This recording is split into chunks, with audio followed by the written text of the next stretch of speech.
Maupay nga adlaw mga kabugtuan kudida kan Hesu Kristo.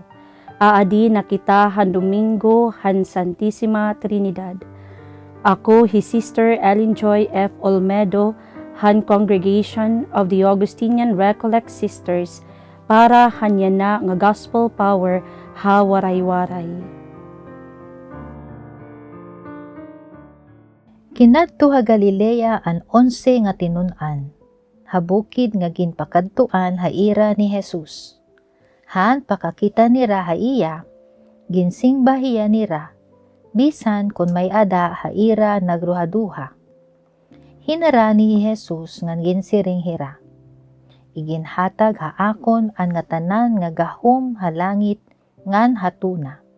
Sanglit pagkadto kamo ha nga tanan nga mga katawhan habug-os nga kalibutan ngan himua niyo hira nga akon mga tinun-an.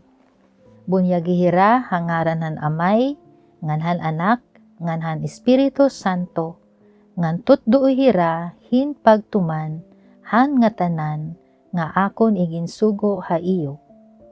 Ngan hinumdumi, dayuday ako maupod ha iyo, hanga tanan nga katuigan, tubtob ha katapos han kalibutan. Ang pagkakonektar o pagkadurugkot han nga tanan nga mga butang nga aton nakikita amo ang perma o senyales nga an aton uusa nga Dios may datulo ka persona dida han kabug-usan nga ginhimo. Tikang dida han gigugutiayi nga piranggot han aton hasta ngadto han gidadakui nga lawas han kalangitan. Ini nga tanan nagkakaada hin kamagdurugkot nga pagkahiusa.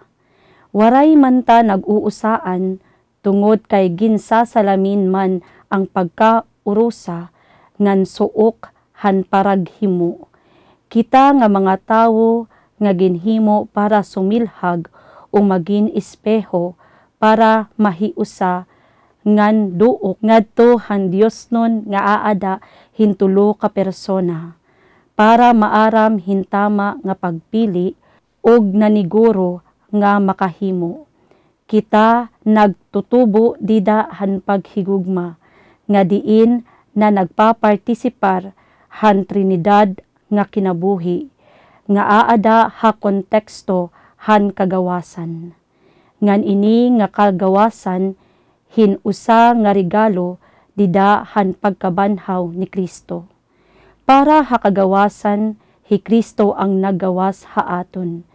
Yanaan nga tanan nga mga nasod, ingintatagan hin puder nga magin tinun-an nga dida han kapas, nga sumilaw daw baga hin espeho para ngadto han pagkausa, han tuluan nga persona nga Dios, nga diin ang ngaran amo ang bubunyagan.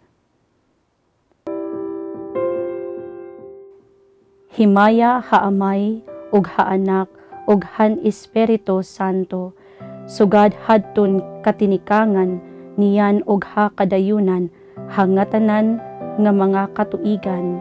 Amen.